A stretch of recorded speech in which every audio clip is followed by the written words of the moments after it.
भरत चरित। श्री मैत्रेय जी बोले, हे भगवान, मैंने पृथ्वी, समुद्र, नदियां और ग्रह गण की स्थिति आदि के विषय में जो कुछ पूछा था, सो सब आपने वर्णन कर दिया। उसके बाद ही आपने यह भी बतला दिया कि किस प्रकार यह समस्त त्रिलोक की भगवान विष्णु के ही आश्रित है और कैसे परमात्म स्वरूप ज्ञान ही सब में प्रधान है। किंतु भगवान, आपने पहले जिसकी चर्चा की थी वह राजा भरत का चरित्र मैं सुनना चाहता हूँ। कृपया करके कहिए। कहते हैं वे राजा भरत निरंतर योग युक्त होकर भगवान वासुदेव में चित्त लगाए शालग्राम क्षेत्र में रहा करते थे। इस प्रकार पुण्य देश के प्रभाव और हरि चिंतन से भी उनकी मुक्ति क्यों नहीं हुई, जिससे उन्हें फिर ब्राह्मण का जन्म लेना पड़ा। हे मुनि श्रेष्ठ, ब्राह्मण होकर भी उन महात्मा भरत जी ने फिर जो कुछ किया वह सब आप कृपा करके मुझसे कहिए।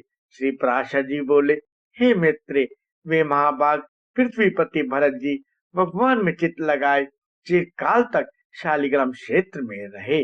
गुणवानों में श्रेष्ठ उन भरत जी ने अहिंसा आदि संपूर्ण गुण और मन के संयम में परम उत्कर्ष लाभ किया।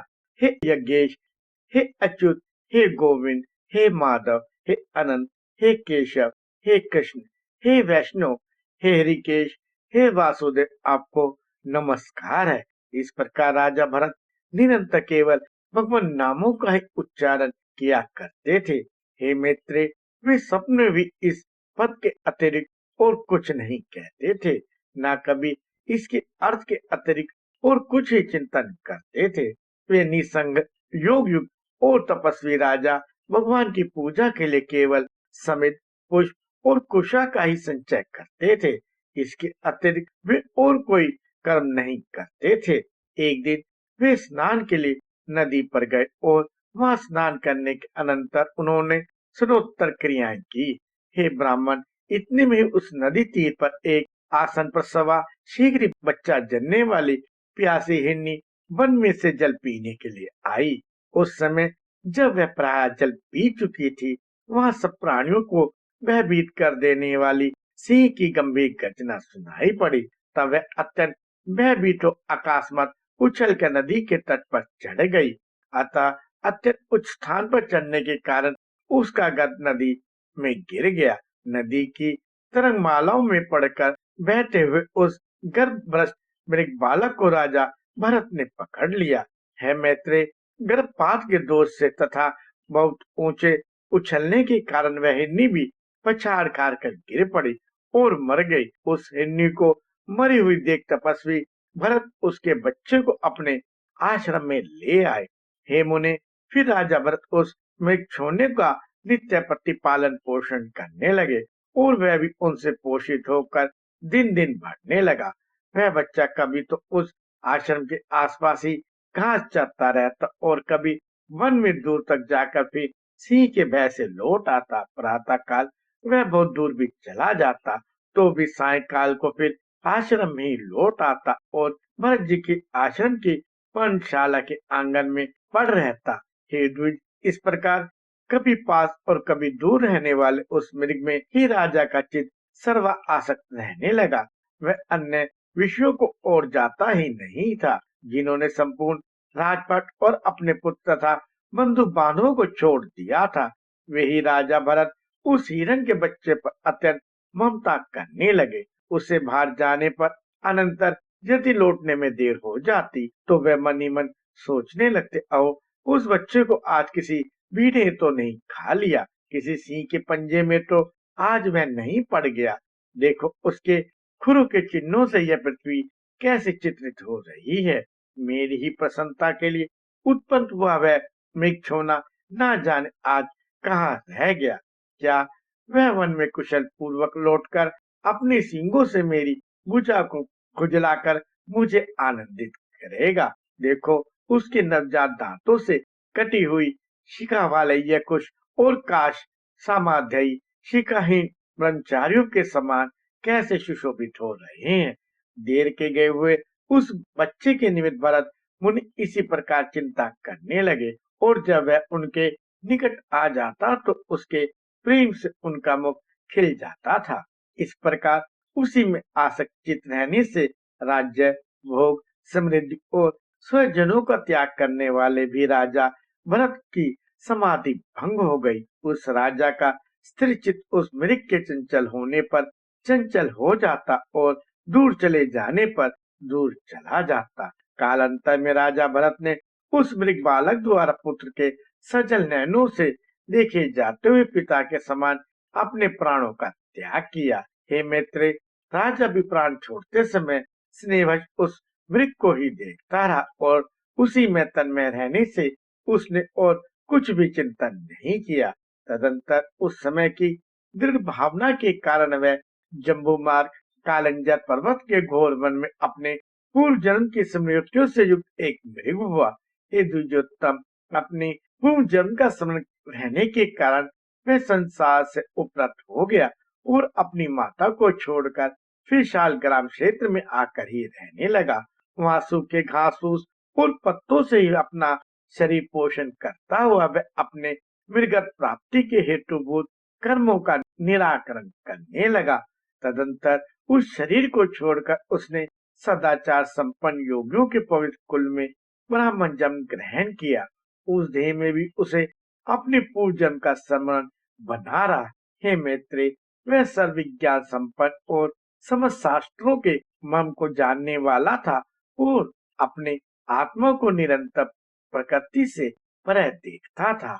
हे मामुनि, आत्मज्ञान संपन्न होने के कारण मैं देवता आदि संपूर्ण प्राणियों को अपने से अभिन्न रूप से देखता था। उपै संस्कार हो जाने पर वह गुरु के पढ़ाने पर भी वेद पाठ नहीं करता था और न किसी कर्म की ओर ही ध्यान देता और न कोई अन्य शास्त्री पढ़ता था। जब कोई उससे कुछ पूछता तो जड़ के समान कुछ असंस्कृत, आसार एवं ग्रामीण वाक्यों से लिखे हुए वचन बोल देता। निरंतर मैला कुचैला शरीर और मलिन वस्त्र और अपरामार्जित दंत युक्त रहने के कारण वह ब्राह्मण सदा अपने नगर वासियों से अपमानित होता रहता था।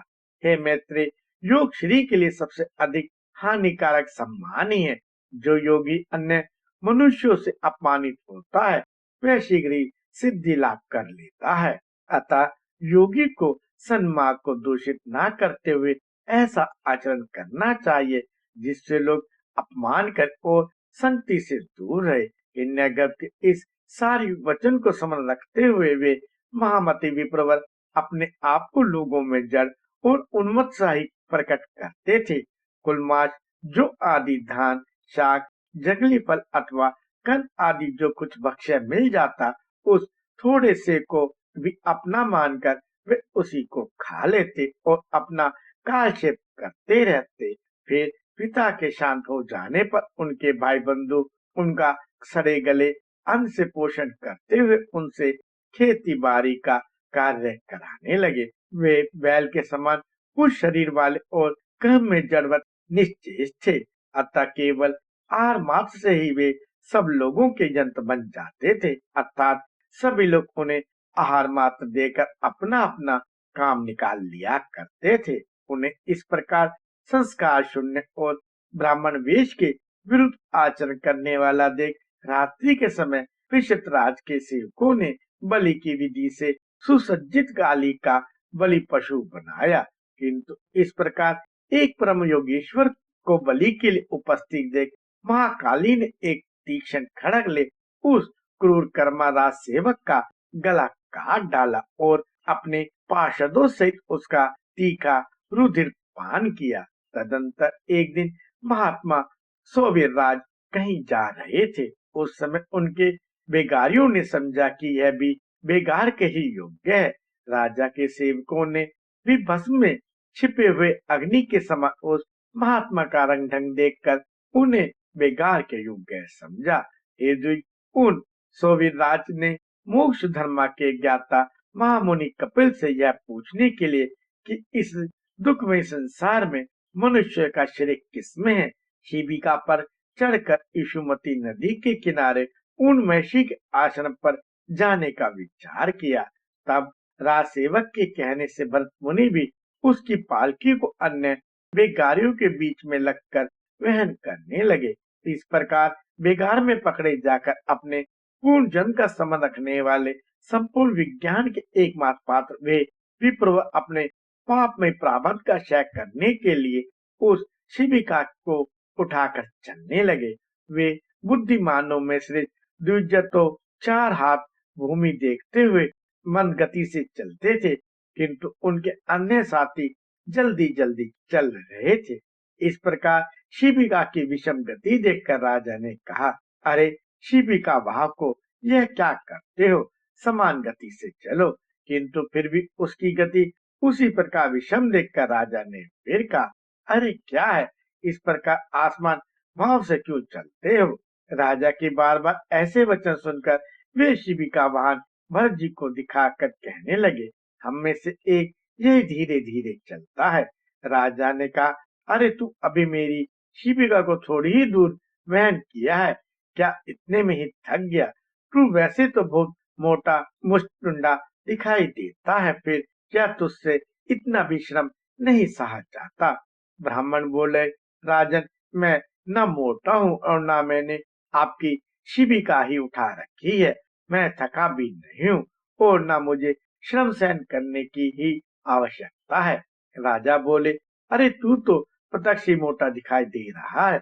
इस समय भी शिविका तेरे कंधे पे रखी हुई है और बोझा ढोने से देहधारियों को श्रम होता ही है। ब्राह्मण बोला, राजन, तुम्हें प्रत्यक्ष क्या दिखाई दे रहा है? मुझे पहले यही बताओ। उसके बलवान अथवा अबलवान आदि विशेषणों की बात तो पीछे करना। तूने मेरी शिविका का वहन किया है, इस समय भी वह मेरे ही कंधे पर रखी हुई है। तुम्हारा ऐसा कहना सर्वथा मिथ्या है। अच्छा, मेरी बात सुनो। देखो, पृथ्वी पर तो मेरे पैर रखे हैं, पैरों के ऊपर जंघाएं हैं और जंघाओं के ऊपर दोनों उरु तथा उरों के ऊपर उदर है। उदर के ऊपर वक्षस्थल, बाहु और कंधों की स्थिति है तथा कंधों के ऊपर यह शिविका रखी है। इसमें मेरे ऊपर कैसा बोझा रहा? इस शिविका में जिसे तुम्हारा कहा जाता है वह शरीर रखा हुआ है। वास्तव में तो तुम वहाँ शिविका में हो और मैं यहाँ पृथ्वी पर हूँ। ऐसा कहना सर्वथा मिथ्या है। हे राजन, मैं, तुम और अन्य भी भूत वर्ग भी गुणों के प्रभाव में पड़कर ही बाहर जा रहे हैं। हे पशुपति, हे पृथ्वीपते, ये सत्यवादी गुण भी कर्मों के वशीभूत हैं और समझ जीवों में कर्म अविद्याजन्य ही है। आत्मा तो शुद्ध, अक्षर, शांत, निर्गुण और प्रकृति से परे है तथा समझ जीवों में वह एक ही और स्रोत है, अतः उसके वृद्धि अथवा क्षय नहीं होते। हे निर, जब उसके उपचय वृद्धि अपचय क्षय ही नहीं होते तो तुमने यह बात किस युक्ति से कही कि तू मोटा है? यदि क्रमशः पृथ्वी, पाद, जंगा, कटी, उरु और उदर पे स्थित कंधों पर रखी हुई यह शिविका मेरे लिए भारूप हो सकती है तो उसी प्रकार तुम्हारे लिए भी तो हो सकती है, क्योंकि यह पृथ्वी आदि तो जैसे तुमसे पृथक है वैसे ही मुझ आत्मा से भी सर्वथा भिन्न है तथा इस युक्ति से तो अन्य समस्त जीवों ने भी केवल शिविका का ही बलि संपूर्ण पर्वत, वृक्ष, ग्रह और पृथ्वी आदि का भार उठा रखा है। ये राजन, जब प्रकृति जन्य कारणों से मनुष्य सर्वथा भिन्न है तो उसका परिश्रम भी मुझको कैसे हो सकता है? और जिस दिव्य से यह शिविका बनी हुई है उसी से यह आपका, मेरा अथवा और सबका शरीर भी बना है, जिसमें कि ममत्व का आरोप किया हुआ है। श्री पराशर जी बोले, ऐसा कहकर वे द्विजर शिविका को धारण किए हुए ही मौन हो गए और राजा ने भी तुरंत पृथ्वी पर उतरकर उनके चरण पकड़ लिए। राजा बोले, अहो द्विजराज, इस शिविका को छोड़कर आप मेरे ऊपर कृपा कीजिए। प्रभु, कृपा बताइए, इस जड़ वेश को धारण की आप कौन है? हे विद्वान, आप कौन है? किस निमित्त से यहाँ आपका आना हुआ और आने का क्या कारण है? यह सब आप मुझसे कहिए। मुझे आपके विषय में सुनने की बड़ी उत्कंठा हो रही है। ब्राह्मण बोले, हे राजन सुनो, मैं अमुक हूँ, यह बात कही नहीं जा सकती और तुमने जो मेरे या आने का कारण पूछा तो सुनो, आना जाना आदि सभी क्रियाएं कर्म फल के उपभोग के लिए ही हुआ करती हैं। सुख दुख का भोग दे आदि की प्राप्ति कराने वाला है तथा धर्माधन्य आदि की प्राप्ति कराने वाला है तथा धर्माधर्म जन्य सुख दुखों को भोगने के लिए ही जीव देह आदि धारण करता है। हे भूपाल, समस्त जीवों की संपूर्ण अवस्थाओं के कारण ये धर्म और अधर्मी है। फिर विशेष रूप से मेरे आगमन का कारण तुम क्यों पूछते हो? राजा बोला, अवश्य ही समस्त कार्यों में धर्म और अधर्म ही कार्य है और कर्म फल के उपभोग के लिए ही एक देह से दूसरे देह में जाना होता है। किंतु आपने जो कहा कि मैं कौन हूँ यह नहीं बताया जा सकता, इस बात को सुनने को मुझे इच्छा हो रही है। हे ब्राह्मण, जो है अर्थात जो आत्मा कर्ता भोक्ता रूप से प्रतीत होता हुआ सदा सत्ता रूप से वर्तमान है, वही मैं हूँ, ऐसा क्यों नहीं कहा जा सकता? हे द्विज, ये हम सब तो आत्मा में किसी प्रकार के दोष का कारण नहीं होता। ब्राह्मण बोले, हे राजन, तुमने जो कहा है कि हम शब्द से आत्मा में कोई दोष नहीं होता, सो ठीक ही है, किंतु अनात्मा में ही आत्म का ज्ञान कराने वाला भ्रांति मूलक अहम शब्द ही दोष का कारण है। हे नित, अहम शब्द का उच्चारण जीवा, दंत, होष्ठ और तालु से ही होता है, किंतु ये सब उस शब्द के उच्चारण के साथ अहम मैं नहीं, तो क्या जीवा आदि कारणों के द्वारा यह वाणी ही स्वयं अपने को अहम कहती है? नहीं। अतः ऐसी स्थिति में तू मोटा है ऐसा कहना भी उचित नहीं है। सिर तथा कर, चरण आदि रूप यह शरीर भी आत्मा से पृथक ही है। अतः हे राजन, इस अहम शब्द का मैं कहाँ प्रयोग करूं? तथा हे निपश्रेष्ठ, यदि मुझसे भिन्न कोई और भी सजातीय आत्मा हो तो भी यह मैं हूँ और यह अन्य है ऐसा कहा जा सकता था, किंतु जब समस्त शरीरों में एक ही आत्मा विराजमान है, तब आप कौन है, मैं वह हूँ, यह सब वाक्य निष्फल ही है। तू राजा है, यह शिविका है, ये सामने शिव का वाहक है, ये सब तेरी प्रजा है। हे नित, इसमें कोई भी बात परमार्था सत्य नहीं है। हे राजन, वृक्ष से लकड़ी हुई और उससे तेरी यह शिविका बनी, तो बता इसे लकड़ी कहा जाए या वृक्ष? किंतु महाराज, वृक्ष पे बैठे हैं ऐसा कोई नहीं कहता, न कोई तुझे लकड़ी पर बैठा हुआ ही बताता है, सब लोग शिविका में बैठा हुआ ही कहते हैं। हे निवशेष, रचना विशेष में स्थित लकड़ियों का समूह ही तो शिविका है। यदि वह उससे कोई भिन्न वस्तु है तो काष्ठ को अलग करके उसे ढूंढो। इसी प्रकार छत की शलाकाओं को अलग रखकर छत्र का विचार करो कि वह कहाँ रहता है। यही न्याय तुम में और मुझ में लागू होता है, अर्थात मेरे और तुम्हारे शरीर भी पंचभूत से अतिरिक्त और कोई वस्तु नहीं है। पुरुष, स्त्री, गो, अज, बकरा, अश्व, गज, पक्षी और वृक्ष आदि लौकिक संज्ञाओं का प्रयोग कर्म हेतु शरीर में ही जानना चाहिए। हे राजन, पुरुष जीव तो न देवता है, न मनुष्य, न पशु है, न वृक्ष है, ये सब तो कर्मजन्य शरीर की आकृतियों के ही भेद हैं। लोक में धन, राजा के सैनिक तथा और भी जो जो वस्तुएं हैं, हे राजन, वे परमार्थ सत्य नहीं है, केवल कल्पना में ही है। जिस वस्तु की प्रमाण आदि के कारण होने वाली कोई संज्ञा कालांतर में भी नहीं होती, वही परमात्म वस्तु है। हे राजन, ऐसी वस्तु कौन सी है? तू अपने ही को देख। समस्त प्रजा के लिए तू राजा है, पिता के लिए पुत्र है, शत्रु के लिए शत्रु है, पत्नी का पति है और पुत्र का पिता है। हे राजन, मतलब मैं तुझे क्या कहूँ? हे महीपते, तू क्या यह सिर है अथवा ग्रीवा है या पेट अथवा पात आदि में से कोई है, तथा ये सिर आदि भी तो तेरे क्या है? हे पितृश्वर, तू इस समस्त अवयव से पृथक है, अतः सावधान होकर विचार कि मैं कौन हूँ। हे महाराज, आत्म तत्व इस प्रकार व्यवस्थित है, उसे सबसे पृथक करके ही बताया जा सकता है। तो फिर मैं उसे अहम शब्द से कैसे बतला सकता हूँ।